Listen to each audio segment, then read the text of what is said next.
નમસ્કાર વિદ્યાર્થી મિત્રો, હું શિરીષ શ્રુતિ આપ સર્વનું તમારી પોતાની યુટ્યુબ ચેનલ ઓશિયન કોચિંગ ક્લાસીસમાં હાર્દિક સ્વાગત કરું છું. વિદ્યાર્થી મિત્રો, અગાઉના વિડીયોની અંદર આપણે ભાગ 1 ની અંદર વ્યાકરણ વિભાગ જોઈ ચૂક્યા છે. એની અંદર આપણે સાચી જોડણીઓ જોઈ છે, એની સાથે સાથે આપણે સંધિઓ પણ જોઈ ચૂક્યા છે. હવે વિદ્યાર્થી મિત્રો, ભાગ 2 ની અંદર આપણે આજના આ વિડીયોની અંદર આપણે જે અભ્યાસ કરવાના છે એ તમે ધ્યાન રાખજો. વિદ્યાર્થી મિત્રો, જેવી રીતે બોર્ડની પરીક્ષા માટે જે ગાલા અસાઇનમેન્ટ ખૂબ મહત્વનું છે, એવી જ રીતે ધોરણ 9 ની પરીક્ષા માટે તમારા સારા ગુણ કવર કરવા માટે વિદ્યાર્થી મિત્રો દ્વિતીય પરીક્ષા માટે વિકાસ પરીક્ષા લક્ષી જે અસાઇનમેન્ટ બુક છે એ તમારા માટે ખૂબ જ એટલે ખૂબ જ મહત્વનું છે. એ તમારા માટે સરસ મજાનો નવા રૂપ રંગ અને ડિઝાઇન સાથે વિદ્યાર્થી મિત્રો આવી ચૂક્યું છે. ઓકે, એટલે હવે તમારે વિદ્યાર્થી મિત્રો ક્યાંય કોઈ પણ પ્રકારે ચિંતા કરવાની જરૂર રહેતી નથી. ઓકે, તો વિદ્યાર્થી મિત્રો, ધોરણ 9 નો ગુજરાતી વિષય બરાબર, જે વિકાસ પરીક્ષા લક્ષી અસાઇનમેન્ટ દ્વિતીય સત્ર માટે ખૂબ મહત્વનું છે, જેનો વિભાગ સી એટલે કે વ્યાકરણ આધારિત જે વિભાગ છે એ તેનો ભાગ 2 આપણે આજે જોવાના છે. વિદ્યાર્થી મિત્રો, વ્યાકરણ વિભાગ એટલે કે તમારે પૂરેપૂરા ગુણ તમે કવર કરી શકો છો, કારણ કે આપણે જેટલું થોડું લખાણ કરવાનું, ઓછા સમયમાં આપણે વધુ ગુણ સારી રીતે કવર કરી શકીએ છીએ. વિદ્યાર્થી મિત્રો, જે તમે સ્ક્રીન ઉપર જોઈ શકો છો કે 30% હેતુલક્ષી અને 70% એ વર્ણનાત્મક જે પ્રશ્નો આધારિત 2025ના વર્ષનું જે દ્વિતીય પરીક્ષા માટે ખૂબ જ ઉપયોગી એવું વિકાસ પરીક્ષા લક્ષી જે અસાઇનમેન્ટ બુક છે એ આદર્શ પ્રશ્નપત્રો સહિત તમારા માટે ધોરણ 9 નું અસાઇનમેન્ટ બુક આવી ચૂક્યું છે.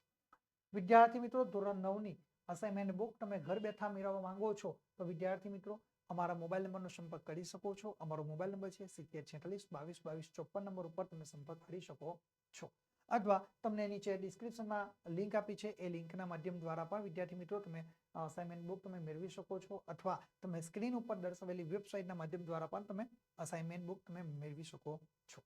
તો વિદ્યાર્થી મિત્રો, આપણે આપણો અભ્યાસ આગળ વધારીએ છીએ. ચલો શરૂ કરીએ. તો ધોરણ 9 વિકાસ અસાઇનમેન્ટ બુક 2025ના વર્ષનું જે વિભાગ સી એટલે કે વ્યાકરણ આધારિત વિભાગ છે. ઓકે વિદ્યાર્થી મિત્રો, આપણે ભાગ 1 ની અંદર સાચી જોડણીઓ જોઈ ગયા છે, સંધિ છોડવો એ પણ જોઈ ચૂક્યા છે. આજના આ ભાગ 2 ની અંદર આપણે સંધિ જોડવાનું છે એ આપણે જોવાના છે વિદ્યાર્થી મિત્રો. ચાલો, તો સૂચના આપણા માટે આવી છે બરાબર, સંધિ છોડો અથવા તો સંધિ જોડો. એના અઠવામાં આપણને આ અહીંયા ગાડી આપ્યું છે બરાબર. તો સૂચના શું છે, બે જુઓ. ભાઈ, નીચેના શબ્દોની સાચી સંધિ આપેલા વિકલ્પોમાંથી શોધીને લખવાની છે. એટલે કે શું કહું છે કે ભાઈ સંધિને જોડવાની છે, એક શબ્દ છે બરાબર, તો અહીંયા ગાડી તેના એક ગુણ તમને મળવા પાત્ર થાય છે. ઓકે, ચાલો તો અહીંયા ગાડી જુઓ. સૌથી પહેલા અહીંયા તમારા માટે 1 નંબર ને અહીંયા સંધિ આપેલી છે બરાબર. સંધિ છૂટી પાડેલ છે, તેને આપણે શું કરવાનું છે, જોડવાની છે. તો પરિવત્તા નામ એટલે કે પરિણામ. ઓકે, પરિવત્તા નામ એટલે સંધિ કઈ રીતે જોડી શકીએ છીએ, પરિણામ. આ રીતે આપણો જવાબ આપણે તૈયાર કરી શકીએ છીએ. ચાલો ત્યાર પછી જોઈએ શિવ વત્તા આલચ બરાબર. શિવ વત્તા આલય બરાબર. આલચ નહીં પરંતુ શિવ વત્તા આલય એટલે કે એનો અર્થ શું થાય, શિવાલય. શિવ વત્તા અલય બરાબર. શિવ વત્તા આલય અહીંયા આગળ જો લખ્યું છે શિવ વત્તા આલય એટલે કે શિવાલય. અહીંયા આનું શું કરી નાખ્યું આપણે, વામાં એ પરિવર્તન થઈ ગયું એટલે શિવાલય બરાબર. એમાં આપણો જવાબ તૈયાર થઈ જશે. ત્યાર પછી જુઓ નિહ વત્તા રોગી એટલે કે અહીંયા કઈ નિહ એ હસ્વ છે, એનું શું કર્યું, આપણે જવાબ શું થશે, નિહ વત્તા રોગી એટલે એનો સંધિ આપણે કઈ રીતે જોડી શકીએ, તો નિરોગી. નિહ નિહનું શું થઈ જશે, દીર્ઘ નિ વત્તા રોગી એટલે નિરોગી. ઓકે, નિહ વત્તા રોગી એટલે કે નિરોગી. એ રીતે આપણે તેનો જવાબ તૈયાર કરી શકીએ છીએ. ત્યાર પછી આપણે 4 નંબર અહીંયા સંધિ જોઈએ. તો બ્રહ્મ વત્તા અંડ, બ્રહ્મ વત્તા અંડ એટલે કે બ્રહ્માનંદ, એ આપણો જવાબ તૈયાર થઈ જશે. ઓકે, 6 નંબર પર જુઓ કે ભાઈ વૃદ્ધ વત્તા અવસ્થા. શું, વૃદ્ધ વત્તા અવસ્થા એટલે જવાબ શું તૈયાર થશે, વૃદ્ધા અવસ્થા. જો વૃદ્ધાવસ્થા જવાબ આપણો તૈયાર થઈ ગયો. ત્યાર પછી શું વત્તા અર્થ, શું વત્તા અર્થ એટલે કે સ્વાર્થ. એનો જવાબ શું તૈયાર થશે, શું વત્તા અર્થ એટલે કે સ્વાર્થ બરાબર. આ રીતે આપણે સાચી સંધિ અહીંયા આગળ જોડી શકીએ છીએ. ચાલો વિદ્યાર્થી મિત્રો, આપણે આગળ જોઈએ. 7 નંબરની જે સંધિ છે તમારા માટે સ્ક્રીન ઉપર આવી ચૂકી છે વિદ્યાર્થી મિત્રો. તો જુઓ કે સમ વત્તા બોધન બરાબર. સમ વત્તા બોધન, મ કેવો છે, ખોડો છે, તો જવાબ શું તૈયાર થશે, સંબોધન. શું તૈયાર થશે, સંબોધન. આ આપણો જવાબ તૈયાર થઈ ગયો. ઓકે, ચાલો હવે 8 નંબરની આપણે સંધિને જોડવાની છે. કે દુષ, તો સ એ કેવો છે? ખોડો છે. દુષ અથવા તો દૂર, બરાબર, દુષ અથવા દૂર, બરાબર, વત્તા લબ, બરાબર, એટલે એનો તૈયાર જો અહીંયા જે સંધિ છે દુષ અથવા તો દૂર વત્તા લબ, એટલે શું થશે કે ભાઈ એનો અર્થ કરી શકીએ છીએ દુર્લભ, બરાબર, દુર્લભ. આ આપણો જવાબ તૈયાર થઈ જશે. ઓકે, ચાલો હવે આગળ જોઈએ વિદ્યાર્થી મિત્રો 9 નંબર, બરાબર. તો અતિ વત્તા અંત, અતિ વત્તા અંત એટલે કે અત્યંત. શું થશે? અતિ વત્તા અંત એટલે કે અત્યંત. એ આપણો જવાબ તૈયાર થઈ ગયો. ઓકે, ચાલો ત્યાં પછી 10 નંબર છે કે સત્ય વત્તા આગ્રહ. શું છે? સત્ય વત્તા આગ્રહ, એટલે એનો જવાબ આપણે શું તૈયાર કરી શકીએ છીએ કે સત્યાગ્રહ. ઓકે, સત્ય વત્તા આગ્રહ એટલે કે સત્યાગ્રહ. આપણો જવાબ તમને કયો એ રીતે તૈયાર થઈ ગયો. ઓકે, ચાલો ત્યાર પછી આપણે 11 નંબર જોઈએ તો વન વત્તા ઉત્સવ, બરાબર, વન વત્તા ઉત્સવ એટલે શું? વન વત્તા ઉત્સવ એટલે કે વનોત્સવ. શું? વન વત્તા ઉત્સવ એટલે કે વનોત્સવ. એ આપણો જવાબ તૈયાર થઈ ગયો વિદ્યાર્થી મિત્રો. ઓકે, વન વત્તા ઉત્સવ એટલે કે વનોત્સવ. આ આપણો જવાબ તૈયાર થઈ જશે. ચાલો ત્યાં પછી આપણે જોઈએ 12 નંબર, ગૌરી વત્તા ઈશ્વર. ગૌરી વત્તા ઈશ્વર એટલે કે ગૌરીશ્વર. ગૌરી વત્તા ઈશ્વર એટલે શું તૈયાર થાય? ગૌરીશ્વર. જો ગૌરીશ્વર તૈયાર થઈ ગયું. ઈનો અહીંયા ગાડી લોપ થઈ જશે એટલે ગૌરીશ્વર, બરાબર, તૈયાર થઈ ગયું. ત્યાર પછી જુઓ 13 નંબર, પિતૃ વત્તા આજ્ઞા એટલે અહીંયા ગાડી જો પિતૃ વત્તા જ્ઞા, બરાબર, એટલે તોનો અહીંયા તો છે પિતૃ વત્તા આજ્ઞા, બરાબર. તો આનો અહીંયા ગાડી શું થઈ જશે? લોપ થઈ જશે એટલે કે પિત્રાજ્ઞા. શું તૈયાર થશે? પિત્રાજ્ઞા. એ આપણો જવાબ તૈયાર થઈ જાય. 14 નંબર જોઈએ તો ગો વત્તા અંક, બરાબર, ગો વત્તા અંક એટલે શું થશે? ગાયક, બરાબર. ગો વત્તા અંક એટલે કે ગાયક. તો ભાઈ ગો ની અંદર ગો જ્યારે આપણે ઉચ્ચાર કરીએ ત્યારે એની અંદર ગ વત્તા આ, બરાબર, ગ વત્તા યા એ આપણો સાથે જોડાયેલું જોવા મળશે. જ્યારે આપણે ઉચ્ચાર કરીએ છીએ, બરાબર, ત્યારે એ ગાયક એ શબ્દો આપણનો ઉચ્ચાર થશે. એટલે ગૌની અંદર ગ વત્તા આ એ અહીંયા આગળ આપણને સાથે સંકળાયેલો એ સાથે ગળામાંથી ઉચ્ચાર થતો જોવા મળશે. ચલો 15 નંબરનો શબ્દ છે કે વાક્ય વત્તા દાન. શું છે? વાક વત્તા દાન. તો ક કેવો છે ભાઈ? ખોડો છે. ક કેવો છે? ક એ ખોડો છે એટલે વાક વત્તા દાન એટલે કે વાગદાન. શું થશે? વાગદાન. કનું શું થઈ ગયું? ગ, બરાબર, અને ખોડો છે ક એટલે વાગદાન. ગ એ કેવો? અડધો. વાગદાન એ શબ્દ તૈયાર થશે. 16 નંબર જોઈએ તો ઉત્ત વત્તા નયન. તેમાં તો એ કેવો છે? ખોડો છે, બરાબર. ઉત્ત વત્તા નયન તો ઉન્નયન. એ જવાબ શું તૈયાર થશે? ઉન્નયન. તોનો એ નની અંદર લોપ થતો જોવા મળશે, બરાબર, એટલે ઉન્નયન એ આપણો જવાબ તૈયાર થઈ જાય. તો આ રીતે વિદ્યાર્થી મિત્રો તમે અહીંયા સંધિને જોડી શકો છો. અને હવે પછી આપણે જોઈએ 17 નંબરની જે સંધિ છે એ જોઈશું વિદ્યાર્થી મિત્રો કે મનઃ વત્તા બલ. મનઃ વત્તા બલ એટલે કે મનોબલ. શું થાય? મનોબલ. જવાબ આપણો તૈયાર થઈ ગયો વિદ્યાર્થી મિત્રો. તો આ રીતે તમે સાચો જવાબ લખી શકો છો. આ વિકલ્પો છે, વિકલ્પો માટે આપણે સાચો જવાબ શોધવાનો છે. ઓકે, તમે અહીંયા જોઈ શકો છો કે ભાઈ મનોબલ, મનોબળ અને મનોબલ, બરાબર. તો આમાંથી આપણે શું લખી શકીએ? તો મન વત્તા બલ એટલે કે મનોબલ. એ આપણો જવાબ તૈયાર થઈ જશે. 18 નંબર જુઓ, દુહ વત્તા કર્મ. શું છે? દુહ વત્તા કર્મ. દુહ વત્તા કર્મ એટલે કે દુષ્કર્મ. શું જવાબ તૈયાર થશે? દુષ્કર્મ. દુહ હનો એ શની અંદર પરિણામ તો જોવા મળશે એટલે કે દુહ વત્તા કર્મ એટલે કે દુષ્કર્મ. ઓકે, ચાલો 19 નંબર જુઓ તો નિહ વત્તા આહાર, બરાબર. નિહ વત્તા આહાર એટલે કે નિરાહાર. એ જવાબ તૈયાર થઈ જશે. બિલકુલ સહેલું છે વિદ્યાર્થી મિત્રો. કોઈ જાતની તકલીફ તમારે લેવાની નથી. ચલો તત વત્તા વ, તત્વ. તત વત્તા ત્વ એટલે ત એ ખોડો છે એટલે આપણે સાચી જોડણી શું થાય? અહીંયા સંધિને આપણે જોડીએ તો શું થાય?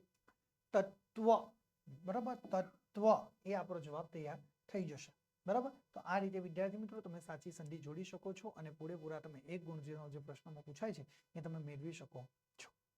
હવે વિદ્યાર્થી મિત્રો આપણે આગળ જોઈએ તો સૂચના છે ભાઈ 3 નંબર છે, બરાબર. કે સૂચના શું આપી છે કે નીચે આપેલા શબ્દોનો સાચો સમાનાર્થી શબ્દ તમારે શોધીને લખવાનો છે. બરાબર. હવે જો સૂચના શું આપી કે આપેલા વિકલ્પોમાંથી સાચો વિકલ્પ પસંદ કરવાનો અને તમારે જવાબ લખવાનો. કોઈ પણ એક તમારે લખવાનો છે, એનો કેટલા ગુણ મળવાપાત્ર થશે? 1 ગુણ તમને મળવાપાત્ર થશે. બરાબર. તો અહીંયા ગાડી જુઓ, પહેલો અહીંયા ગાડી સમાનાર્થી શબ્દો છે કે ભાઈ આમ્રફળ. તો આમ્રફળના 3 વિકલ્પો આપ્યા છે કે અ રતાળુ, બ કેરી અને ક સીતાફળ. બરાબર. તો આમ્રફળ એટલે શું? તો ભાઈ આ 3 વિકલ્પોમાંથી સાચો જવાબ શું આવશે? તો આપણો જવાબ આપણે લખ્યો છે કેરી. બરાબર. ચલો બીજો જોઈએ બ, 2 નંબર છે. બરાબર. દાટ. દાટ એટલે કે વિકલ્પ આપ્યા છે કે અ દાઢ, બ દ્વિજ અને ક શૂળ. બરાબર. તો આપણો દાટ એટલે કે બ દ્વિજ. બરાબર. એ જવાબ તૈયાર થઈ જશે. 3 નંબર જુઓ તો ભાઈ હેમ. હેમ એટલે શું? તો ભાઈ અ એટલે કે રજત, બ સુવર્ણ અને ક પિત્તળ. તો આપણો જવાબ શું તૈયાર થશે? 3. હેમ એટલે કે સુવર્ણ, બ. એ આપણો જવાબ તૈયાર થઈ જશે. ઓકે. ચાલો હવે આપણે આગળ જોઈએ વિદ્યાર્થી મિત્રો. 4 નંબર છે કે દોષ. બરાબર. દોષ જે શબ્દ છે એનો સમાનાર્થી શબ્દ શું થાય? તો અ કુટેવ, બ અપરાધ અને ક કલંક. તો જવાબ તૈયાર થશે બ અપરાધ. દોષનો શું થાય? અપરાધ. ઓકે. એવી જ રીતે 5 નંબર જોઈએ તો નેહ. નેહ એટલે કે અ નહીં, બ દ્વેષ અને ક સ્નેહ. તો જવાબ તૈયાર થશે સ્નેહ. બરાબર. જવાબ શું તૈયાર થાય છે આપણો? અહીંયા ગાડી એ આપણો જવાબ તૈયાર થશે સ્નેહ. ઓકે. આ રીતે વિદ્યાર્થી મિત્રો આપણે સાચા જવાબ લખી શકીએ છીએ. ચલો ત્યાર પછી આપણે જોઈએ 6 પાસ. પાસ એટલે શું? બરાબર. તો શું છે 6 નંબર? પાસ. તો પાસનો અહીંયા શું થશે? અ ગાડીઓ, બ પત્ર અને ક ઉડતી. બરાબર. 3 માંથી આપણો સાચો જવાબ કયો થાય? બરાબર. 6 પાસ છે, અ ગાડીઓ, બ પત્ર અને ક ઉડતી. તો પાસ એટલે કે અ ગાડીઓ એ એનો સાચો જવાબ થશે. સમાનાર્થી શબ્દો એનો થાય. ચલો 7 નંબર જોઈએ તો ભાઈ 7 નંબરમાં ધાંચો એટલે શું? સમાનાર્થી શબ્દો શું? તો અ ખાંચો, બ પ્રયોગ કે ક માળખું. તો આપણો સાચો જવાબ થશે કે ભાઈ ધાંચો એટલે કે ક માળખું. એ આપણો સાચો જવાબ તૈયાર થાય છે. આ રીતે વિદ્યાર્થી મિત્રો આપણે સાચો જવાબ લખીને પરીક્ષામાં પૂરેપૂરા ગુણ મેળવી શકીએ છીએ. ઓકે. ચલો આપણે આગળ જોઈએ વિદ્યાર્થી મિત્રો. 8 નંબરનો સમાનાર્થી શબ્દ તમારા માટે સ્ક્રીન ઉપર આવી ચૂક્યો છે. તો 8 ટેકો. ટેકો એટલે શું? તો ભાઈ એનો અર્થ શું થાય? સમાનાર્થી શબ્દ કે ભાઈ સમર્થ થાય, પક્ષ થાય કે લાંચ થશે. તો આપણો સાચો જવાબ આવશે સમર્થ, સમર્થન. બરાબર. ટેકો એટલે શું? સમર્થન. એ આપણે સાચો જવાબ દર્શાવી શકીએ છીએ. ઓકે. ચાલો ત્યાર પછી 9 નંબર જુઓ કે ભાઈ શૈશવ. તો શૈશવનો અહીંયા સમાનાર્થી શબ્દ શું થાય? તો યૌવન, બાળપણ કે વૃદ્ધાવસ્થા. તો યૌવનનો સાચો અર્થ આપણે લખી શકીએ છીએ બાળપણ. ઓકે. તો આ આપણો જવાબ તૈયાર થઈ જશે.